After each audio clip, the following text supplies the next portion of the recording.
Bismillahirrahmanirrahim. Assalamualaikum warahmatullahi wabarakatuh. Alhamdulillah, wassalatu wassalamu ala Rasulillah wa ala alihi wa sahbihi wa la hawla wa la quwwata illa billah. Bapak Ibu, alhamdulillah ini malam Sabtu ke-3 kita bisa kembali dalam kajian fikih. Kebetulan karena kita akan kurban, maka kita kaji tentang fikih kurban di kitab Bidayatul Mujtahid. Kita lihat bagaimana diskusi para ulama terkait kurban. Kalau cukup selesai hari ini, kalau tidak lanjut nanti di 30. Tanggal 30 itu cuma 5, 6-nya mungkin dari barat. Nanti kita lihat waktunya. Karena estimasi tanggal 26 mungkin sudah satu Dzulhijjah. Kalau memang tanggal 6-nya itu positif, tanggal 10, jadi tanggal 10 berarti tanggal 26 itu sudah tanggal 1 ya. Nanti kita lihat sidang isbatnya. Baik, selawat dan salam sejahtera senantiasa kita aturkan kepada Nabi Rasulullah SAW memberikan istiqomah dalam ibadah kepada Allah. Kita buka taklim kita dengan baca basmalah. Kita butuh ayat kitab tentang kurban, ada 4 bab di sini kata beliau. Al-babul awal fi hukm ad-dhahaya wa man al-mukhatab biha. Pertama, hukum kurban di mana ya, dan siapa yang diperintahkan itu. Bab tsani fi anwa'i dhahaya wa sifatiha wa asnaniha wa adadiha. Yang bab kedua yaitu jenis-jenis hewan kurban, sifatnya, umurnya, jumlahnya. Penting ya. Al-bab tsalis, bab ketiga, fi ahkamil dzabh, hukum tentang sembelih. Nanti kita lihat di zaman Nabi ada sahabat yang beli sebelum sholat, suruh nyembelih lagi, ganti ya. Ganti, nanti kita lihat. Al-bab ar-rabi' fi ahkamil luhumid dhahaya. Yang keempat adalah tentang hukum daging korban. Kita mulai dari bab pertama. Bahasanya memang agak lumayan. Al-babul awal fi hukm dhahaya wa man al-mukhatab biha. Pertama, hukum kurban ya. Dan siapa yang diajak bicara dalam dalil-dalil kurban ini. Ikhtalafa ulama fil udhiyah hal hiya wajibah am hiya sunnah. Para ulama berpendapat hukum kurban apakah wajib atau sunnah. Sudah kita bahas ini, tapi nanti kita lihat dari beberapa mazhab berbeda. Fadzhaba Malik wa Syafi'i annaha min as-sunan al-mu'akkadah.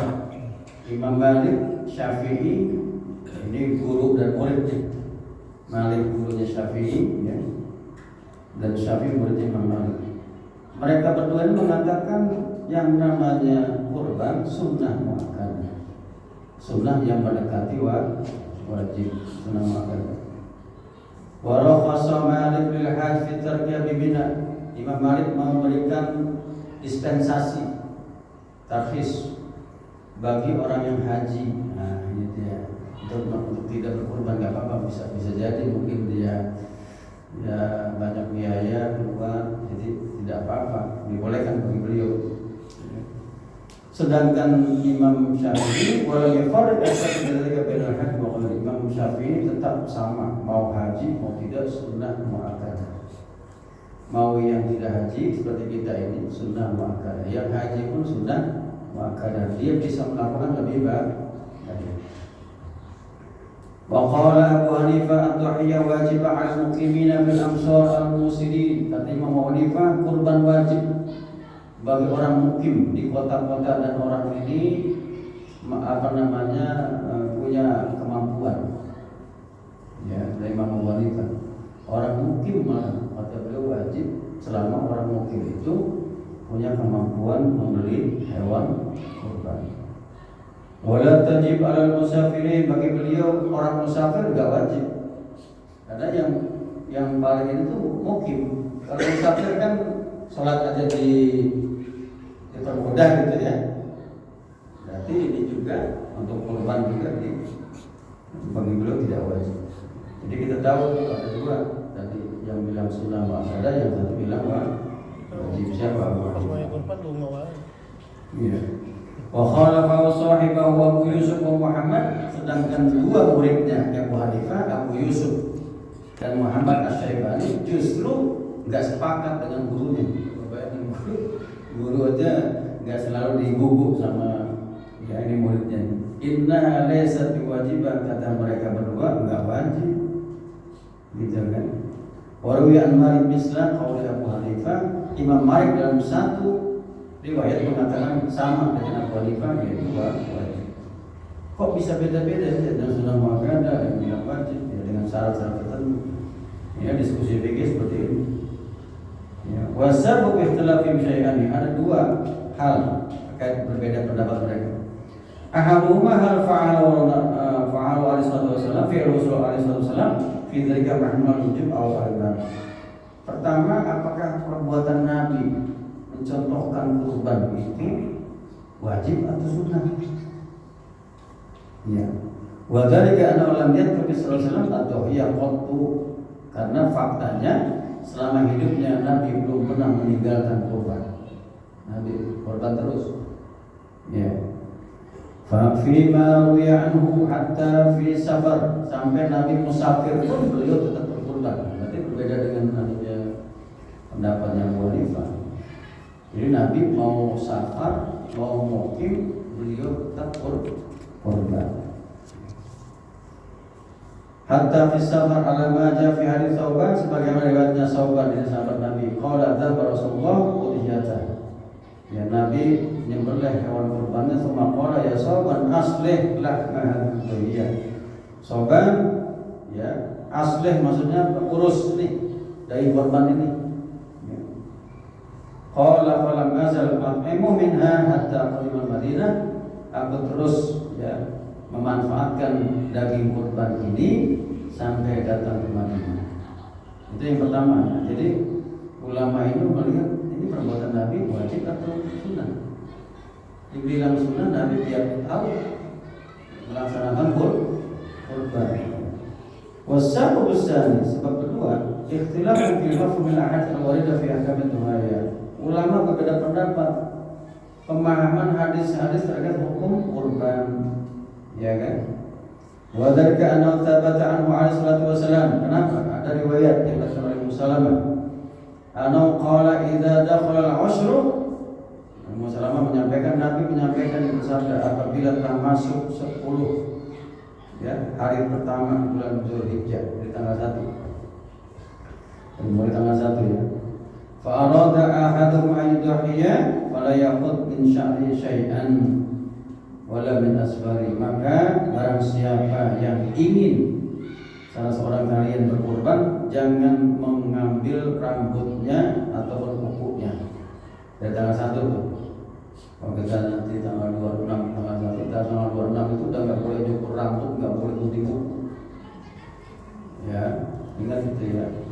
Tapi ini bukan membatalkan kurban, seandainya gatel, gunting, udah itu lain perkara ya. Tapi sebaiknya tidak memotong kuku, memotong rambut sejak tanggal 1. Kalau mau cukur sebelum tanggal 1. Cukur-cukur, mau gunting-gunting kuku boleh.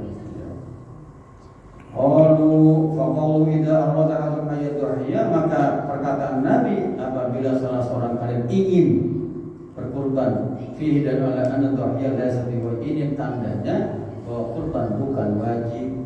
Yang pertama tadi kan Nabi tiap tahun kan gitu. Ini Nabi bilang kalau mau kurban ya jangan potong rambut, potong kuku kan gitu. Pada hari pertama Dzulhijjah sampai tanggal 10 hari. Ya. Walamma amara alaihi salatu wassalam li Abi Burdah bi anhu yasin idza tidzaba qabla salati fahu fahima qaumun min dzalika. Kemudian ada juga polemik kenapa? Abu Burdah pernah diberitakan Nabi gara-gara dia nyembelih hewan kurban sebelum sholat Idul Adha. Kata Nabi, ulangi nyembelihnya, maksudnya ganti kambing baru. Karena yang tadi disembelih itu bukan kurban, bukan kurban, ya. Maka, ya, ini ada polemik juga, Ustaz, gimana nih kalau ada panitia bilang sapi ini sekarat, jam 6, buru-buru panitia bikin sholat Idul Adha, udah sholat dulu, baru sembelih. Bisa nggak begitu? Belum bisa. Kejadian tahun lalu di Masjid Nurul Iman Sukarame ini, malamnya salah nuruninnya, terus pakainya keliling, mati, sapinya satu, ganti sama yang punya sapi. Kita alhamdulillah nggak ada. Penting itu. Tapi yang penting yang punyanya, karena perjanjiannya kan sampai selama, rupanya kesalahan dia nurunin itu, keliling, jatuh keliling. Tahunya pas subuh, udah nggak ada nyawanya. Iya. Masihnya Ustaz Kodri tahun kemarin cerita pada Ustaz, untung diganti sama yang punya itu kan dari jauh dia belinya. Iya. Jadi nyembelih sebelum hari sholat Idul Adha bukan dianggap kurban. Ya. Maka Nabi nyuruh ulangi, berarti kan wajib tuh. Kalau memang sunnah, ya udah nggak apa-apa. Berarti kamu nggak korban kan? Kamu tadi udah salah, nyembelihnya sebelum sholat. Ulangi, nggak ulangi berarti kambingnya baru yang lama kan udah disembelih. Nggak mungkin diulangi kan? Bisa. Ya kan? Wa madzhab Ibnu Abbas adalah wujub. Ibnu Abbas mengatakan nggak wajib. Kalau Ikrimah ini pembantunya Ibnu Abbas. Ba'athani Ibnu Abbas bidirhamin ashdari bihima lahma. Ya. Faqala man laqita faqul lahu hadhihi udhiyat Ibnu Abbas. Maka akhirnya kata Ikrimah, aku diutus oleh Ibnu Abbas dengan 2 dirham. Ya, membeli apa? Daging. Ya kan, membeli daging.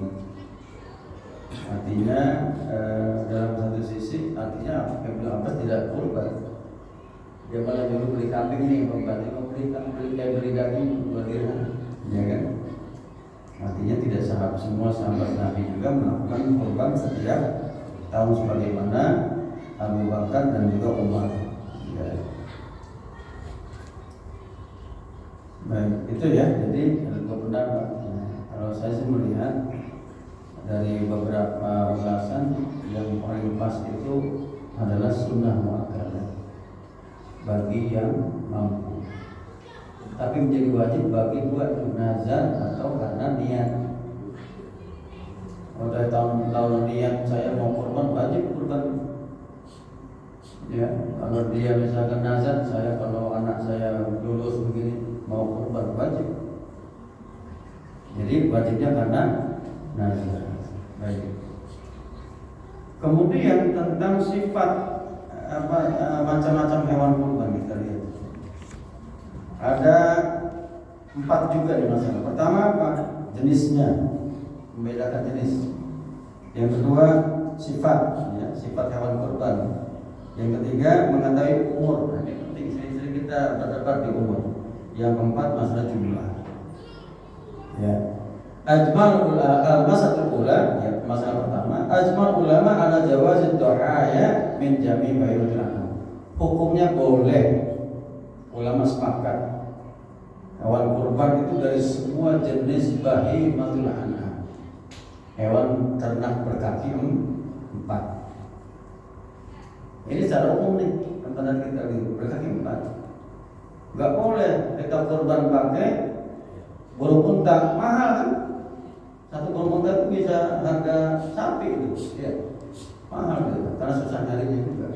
Gak boleh, karena kaki 2 ya. Ganti apa lagi?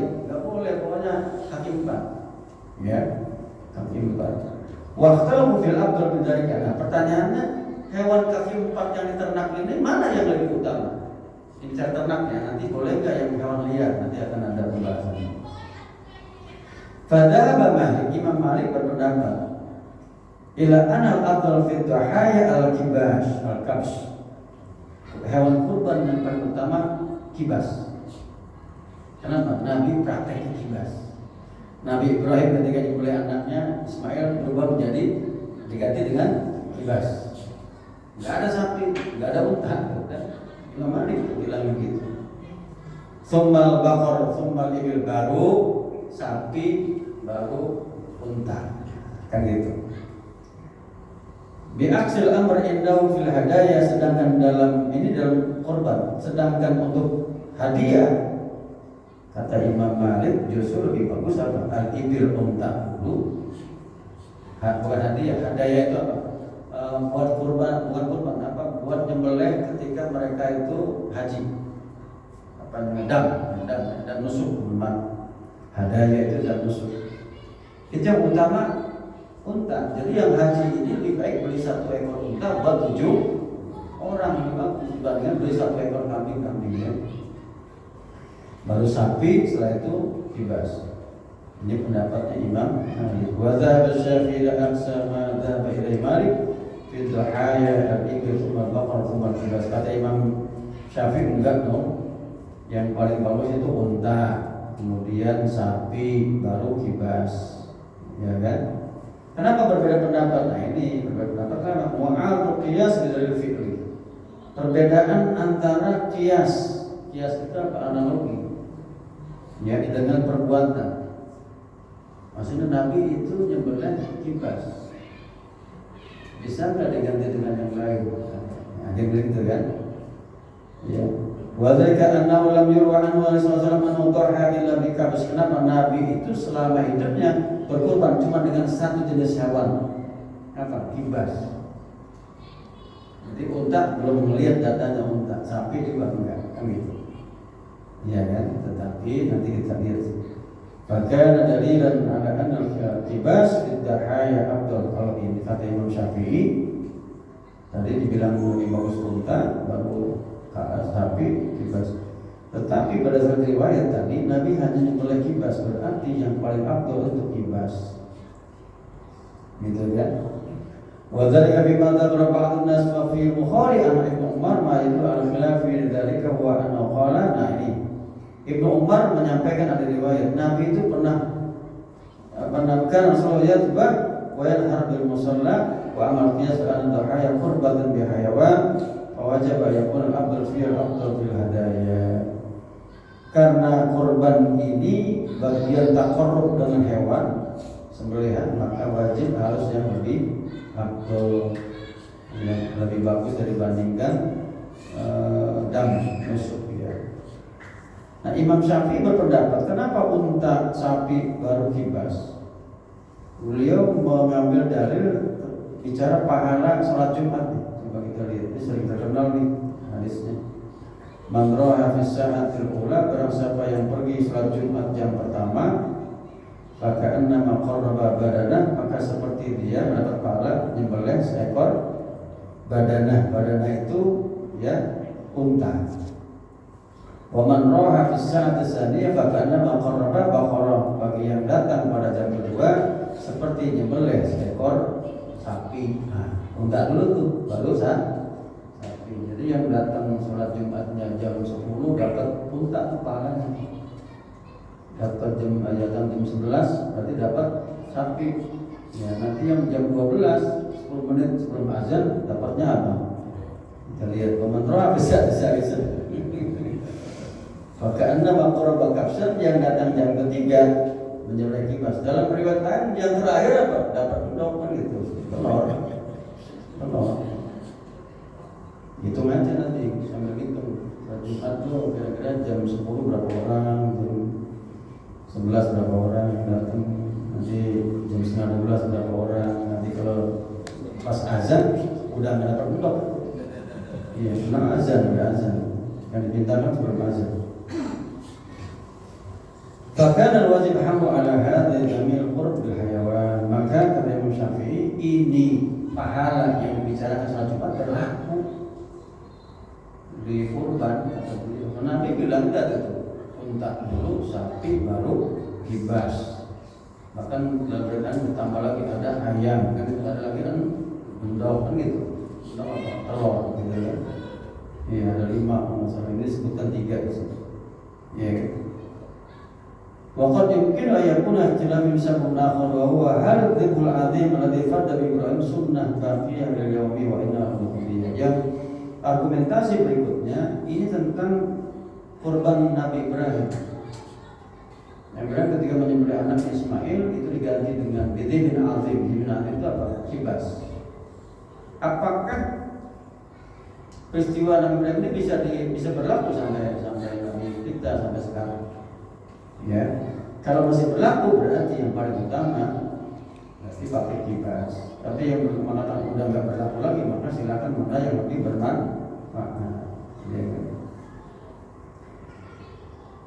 Ma'ana qad sabata Rasulullah sallallahu bil amr jami'an wa idza kana dzalika wajib wal musid ila qaul Syafi'i. Artinya bicara di sini ya. Apakah unta lebih utama dari sapi tergantung kalau kita lihat, karena lagi-lagi kembali kepada urf kebiasaan di satu masyarakat. Unta di kita susah kan, yang adanya sapi, dan kita lebih familiar makan daging sapi. Ya. Dan sapi itu untuk 7 orang, ya.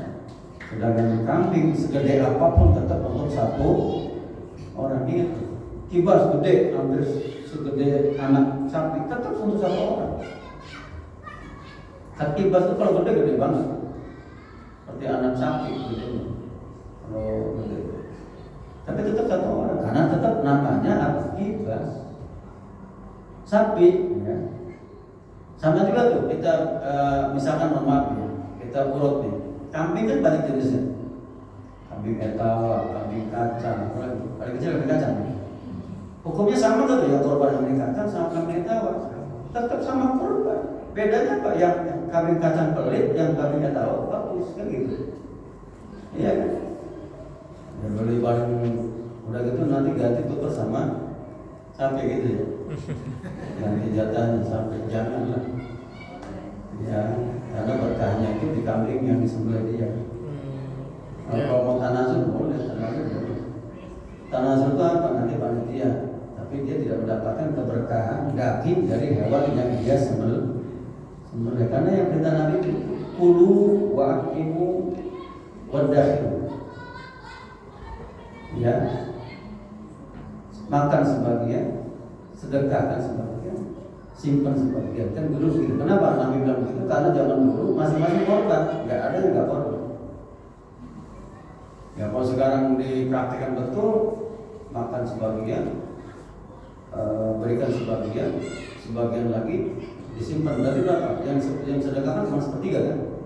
2/3 dia sendiri. Bangkrut panitia begitu, nggak dapat gitu. Maka lebih baik, kata ulama, sebaiknya kalau diberikan lebih banyak lebih bagus ini kurban. Tetapi kita tetap diminta memakan sebagian untuk mendapatkan keberkahannya. Nah, itu dia. Ya. Kemudian ada juga pendapat, ini riwayat Hasan bin Shalih, tajuzu tadhiyah bi baqaratil wahsh. Nah, ada yang mengatakan boleh kurban dengan sapi hutan. Sapi hutan ada ya kita. Boleh. Asal dia memang benar-benar tangkapan dia ya. Tapi sekarang katanya kalau di kampung itu sapi dipelihara di hutan gitu ya, tidak punya orang gitu kan. Iya, punya orang. Iya.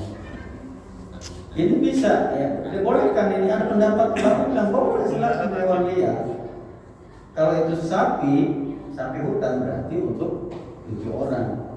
Kalau dia itu kerbau liar berarti sama juga untuk 7 orang. Sapi sama kerbau sama-sama buat 7 orang. Ya, meskipun saya belum menemukan di kitab-kitab fikih jamus. Ya. Tapi sebagian dari kita memahami, apalagi di India itu sangat mahal sapi, karena yang murah kerbau.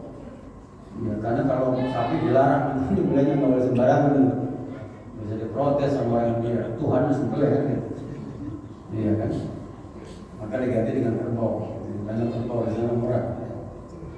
Kemudian wazibi anwa termasuk menjangan. Atau zibi itu menjangan, sejenisnya lah apa? Menjangan, apalagi yang sejenisnya. Ya pokoknya jadi menjangan gitu lah. Yang dimakan itu atau kambing buta masuk. Kambing buta ya. Itu untuk satu orang. Artinya yang lihat pun boleh. Ya. Yang lihat pun boleh. Yang penting dagingnya bisa dimanfaatkan dan familiar. Ya. Nah, kemudian apa yang perlu diperhatikan dari hewan kurban? Ya, terutama dari fisiknya. Sebagaimana ini masalah kedua, ya, sebagaimana riwayatnya Al-Barra bin Azib yang pernah saya jelaskan itu di Fiqh Sunnah ya. Ada 4 yang perlu diperhatikan. Yang pertama, hindari al-arja al-bayn marjuha. Kata Nabi ada 4 hewan enggak sah. Pertama yang pincang kakinya. Ya, kemudian pincangnya itu kelihatan, jalannya itu benar-benar merasa terganggu gitu ya. Besar. Yang kedua, wal marido al-bain marduha, yang kedua sakit jelas. Kalau udah PMK dijual murah nggak boleh. Antraks, ya murah nggak boleh. Udah jelas sakit boleh, kecuali kalau kita pernah kurban sehat nih disembelih hatinya ada cacingnya, enggak, itu di luar kemampuan kita. Tapi kalau udah jelas benar sakit berdasarkan dia analisis diagnosis dokter hewan ini sakit Pak, nggak boleh jangan dikorbankan. Ya. Yang keempat kata Nabi apa? Ya. Al-ajba allati la tunki, kurus kering, enggak kelihatan.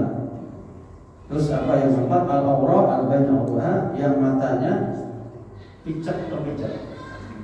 Ya, pokoknya sebelahnya itu enggak jelas.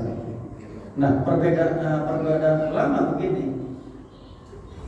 Hadis tadi kan bilang 4, meskipun ada hadis yang lain. Pertanyaannya, apakah 4 air tadi bisa dianalogikan kepada yang lain? Nah, gitu loh. Misalkan kalau kakinya pincang, bisa nggak buntutnya hilang gitu ya? Buntutnya hilang nih, sapi itu buntutnya hilang, bisa nggak? Buntut hilang itu tidak membolehkan kita kurban. Cacat, maksud cacat itu bisa nggak dikonversi yang lain lebih luas? Yang kedua, kata ulama dilihat dulu. Cacat itu lebih ringan atau lebih parah dari yang Nabi sebutkan? Tadi kan bilang, Nabi itu bilang pincang ya, pincang. Nah sekarang benar-benar buta gitu loh. Kira-kira pincang sama buta parah mana? Nah itu dia. Berarti sapi buta nggak boleh. Kalau dia bilang, oh Nabi aja bilang pincang nggak boleh, apalagi buta kan gitu. Enggak. Nah itu. Ketahuan kan kalau matanya putih semua, masih nggak lihat nih. Kira-kira begitu ya. Hanya saja kata ulama di sini, apabila kalau cacatnya lebih ringan seperti yang disampaikan Nabi, maka hukumnya tidak boleh dibolehkan. Pincangnya mungkin ringan, kira-kira nggak sampai goyang mungkin boleh ya. Kurusnya tidak terlalu ya, istilahnya ya sesuai harga, namanya sapi pengen murah ya segitu dagingnya gitu. Tapi sehat loh ya gitu ya, sehat, jangan betul sakit. Jadi